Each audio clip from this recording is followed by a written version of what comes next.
the way. Okay. So Rago he actually was telling his guys there that everybody's complaining that is borrowing. What is their business?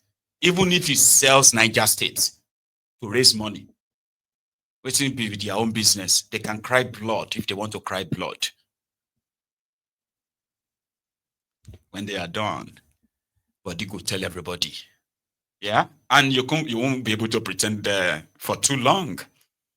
Like those who are living in Lekki, right? Somebody said that 90% of, shopping complexes in Lekki, they're either, folded up, operating partially, or they are in the process of actually closing up totally. 90% of them. So one of them made a video yesterday, like this one. This is on a Saturday, 2 p.m. in the very popular ShopRite shopping mall in the VI on the Iru heading towards Lekki Tollgate axis. When we say that Nigeria is facing a cost of living crisis, people think it's a joke. This is the parking, and you see how scanty and empty it is. See how empty and scanty it is. It's very simple. I mean, these things don't make themselves up. The government can lie to themselves all they want, but it's very clear that Nigeria is going through a major cost of living crisis. Very difficult. 2 years ago, anybody who knows this environment 2 years ago and comes back to see it in the current situation will cry for Nigeria. 2 years ago, 3 years ago, you struggled to find space. You struggled to find space on a Saturday afternoon. Incredible. Incredible.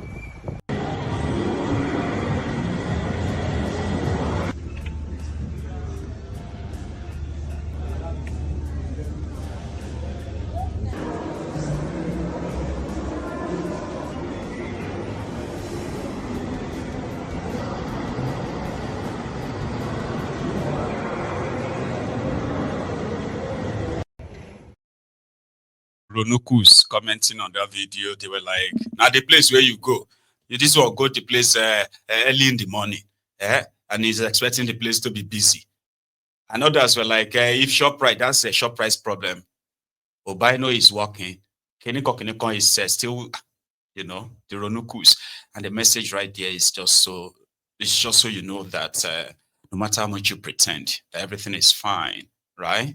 There's much of pretense that you can actually take in before you begin to tell yourself that living in denial is not the dismissal of reality. That you are denying it doesn't mean that it's not existing. But ego tells you. That's what they say. And look at the Rago himself with Kolu in Brazil. Rago Mina.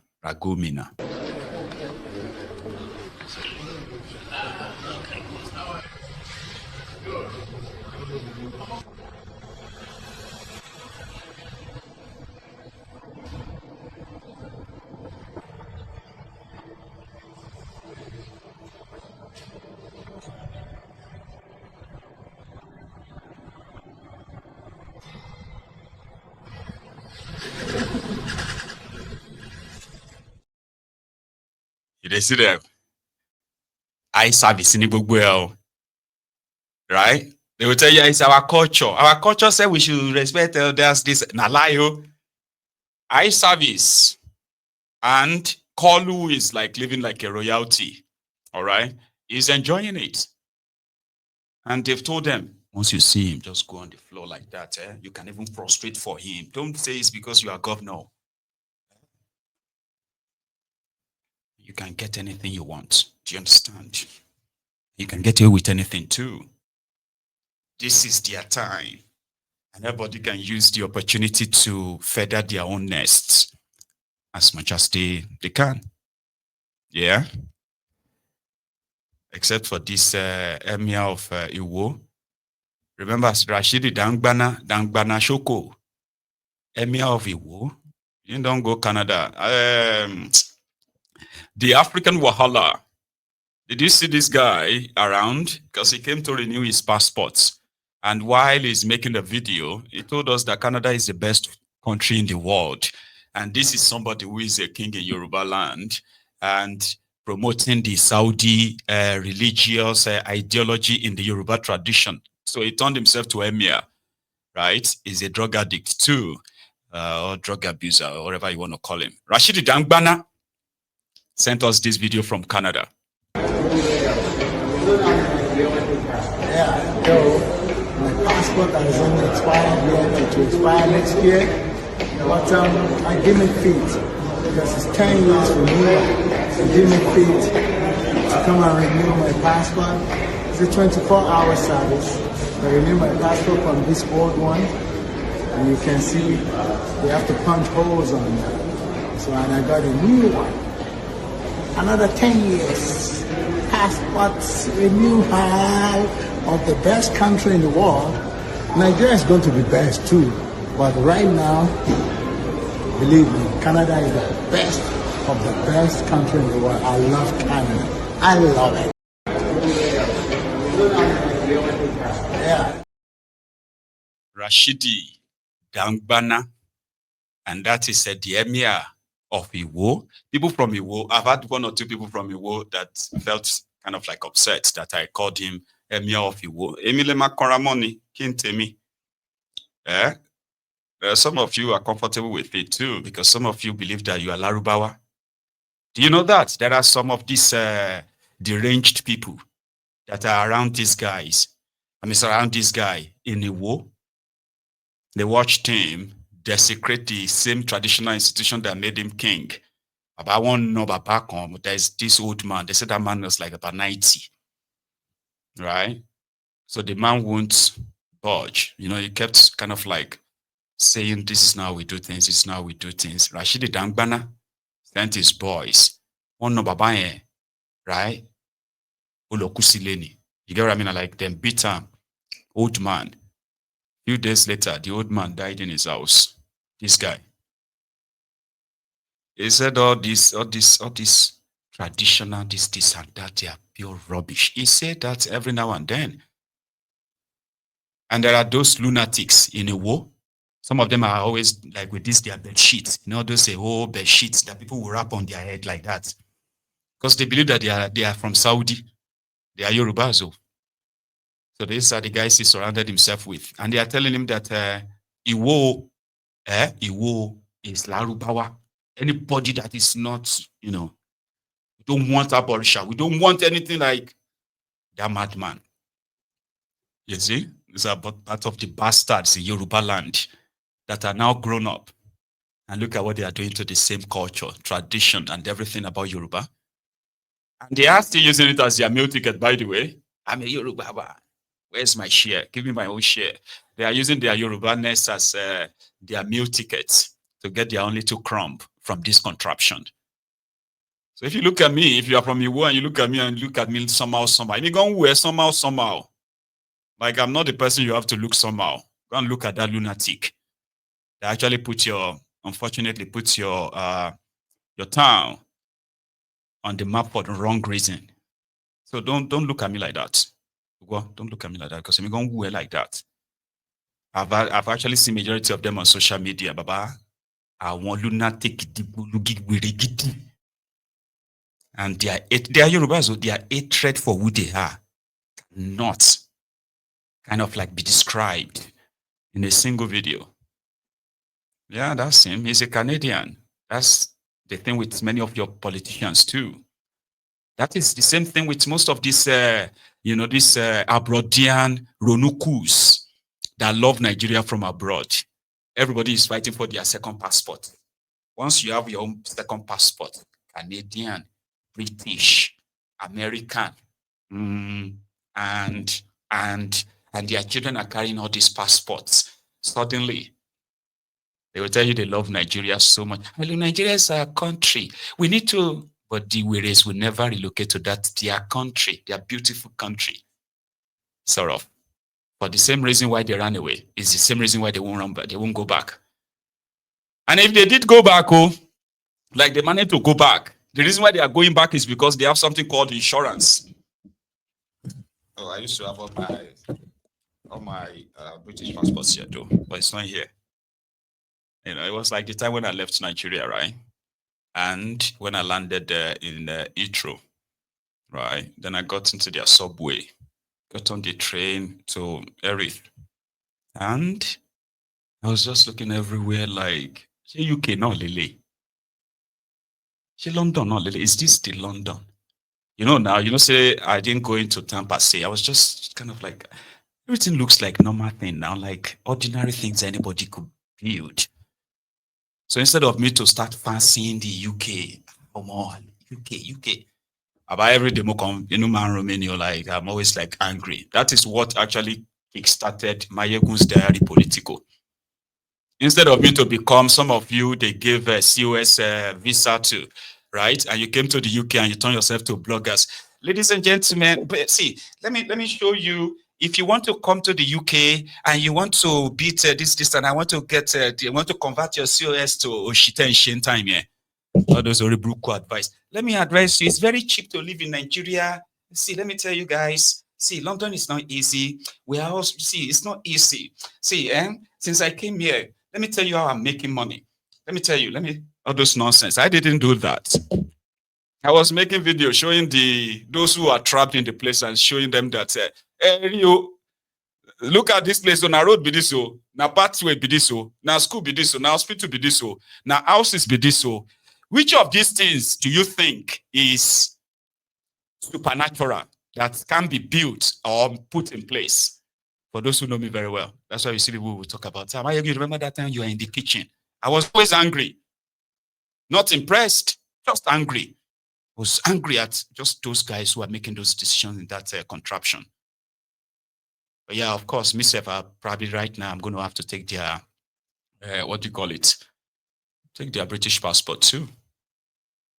I need insurance too, at least. And I'm honest with it. Rather than those who knows that contraption is not working, but they are praising them from outside there, the contraption, right? Gaslighting people on social media to love their country. You don't talk like that about your country. Let us talk well about it. All those people, they know what they are doing. Everybody knows what they are doing. They know that even if they try to go back there and Emir, yeah, I know they come here again, they have that insurance. He could have stayed back in Nigeria and let that passport expire. He's a king in Nigeria. He's not supposed to be a Canadian anymore. His counterpart from Ikwetumodu, Akwetu of Ikwetumodu, the 419 COVID-19 scammer, is going to be in jail in America for 4 years now. He's an American, but they go back to that contraption. They give their backing to the entire corrupted system, nothing from where they are coming from. And they're always willing and ready to pack their bags and go back to that place. At any age, Nigeria, right? And be believing the criminals benefited from the rot. Tell you that Ilela Bosimioko is not easy abroad too. We in this country is the only country you have. Now only you get that. Nana, see, some of you, now only Nigeria you get. Me, I get British this. I can get an American one too, if I want. Yeah, all I have to do is just put some time into it. Yeah, I'm not just going to hold that Nigerian P. Now I have another country. I can have other countries too.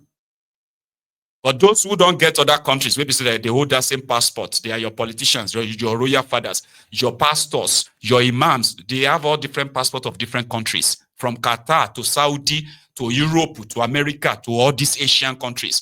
They have passports of those countries. They have second countries. They have second homes. But they are destroying Nigeria.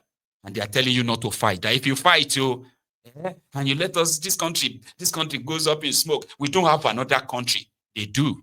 You don't.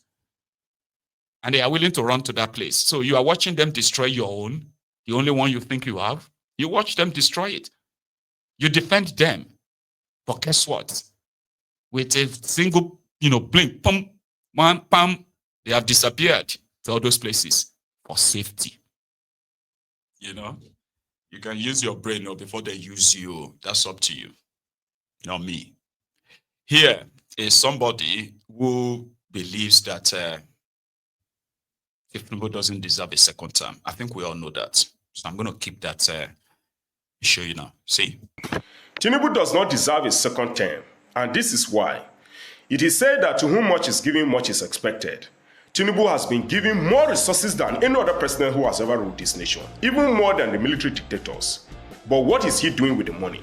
It was alleged that over 7 trillion naira was used to subsidize fuel on a monthly basis. But the so-called increment to the increment in state allocation does not amount to 2 trillion naira. So what is he doing with the money? Yet there is no infrastructure development anywhere in the nation, not even the roads. Our federal roads have been abandoned completely.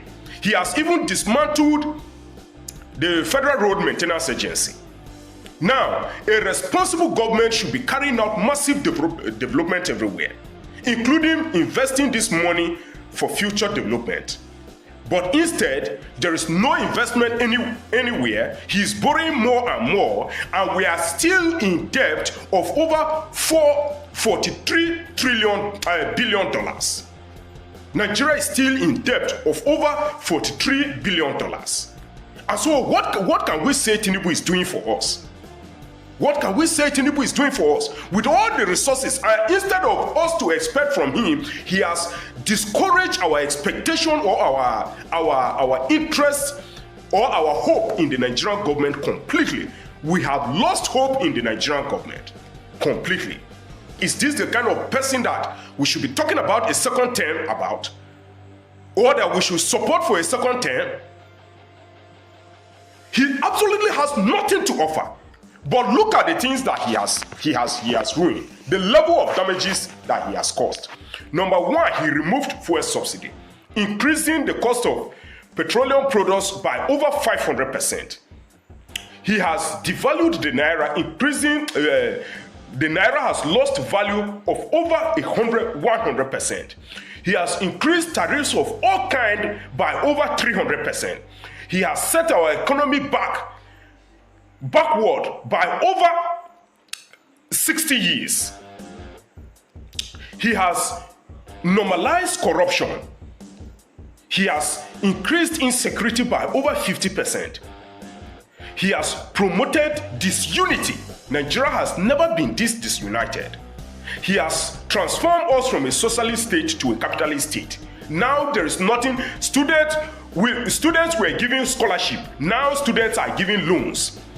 Where do you expect? Where are the jobs? That students should be given loans to pay. In nations where students are given loans, there are jobs for them. In fact, most students work while they study. But here there are no jobs, and yet you are bringing the policy of student loans. And so he's rather improving poverty and indebtedness, which there is no hope for any. That is absolutely slavery. Where is the hope for the students to pay the loan? Before now, even while subsidy was paid, students were given loans, and today students were given scholarship. He transformed it to student loan, thereby putting the students into indebtedness, financial indebtedness, without any hope of recovery. He has discouraged patriotism. Nigerians have lost hope in their nation completely.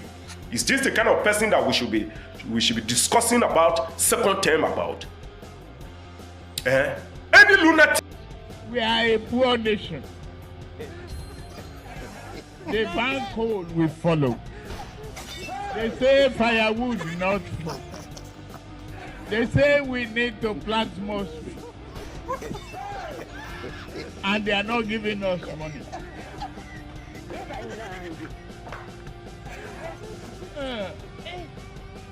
We need to open our eyes, shine it, and tell the West, if you don't guarantee our finances and work